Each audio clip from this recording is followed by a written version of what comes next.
有一对夫妻，人拢叫因是满头红仔某，驶一台小货车，环台湾岛走透透。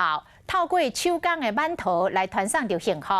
南投渔田乡长特别邀请因到渔田乡，甲社区的长辈来分享着因环岛的故事，嘛陪伴时代来体验做馒头的趣味。为着分享快乐，渔田乡长刘启焕邀请环岛馒头的翁仔某林保金保期刷卡来到社区，分享因的生命故事。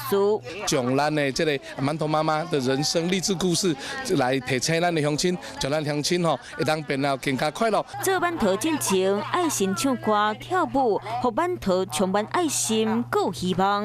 啊，上重要就是讲即马时代无共啊，希望这个老大人行出来。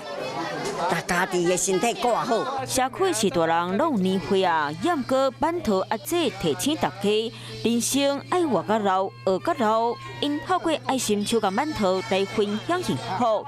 啊，这摆环岛巡回渔田乡4社区，未来乡长嘛继续争取因来遮行透透。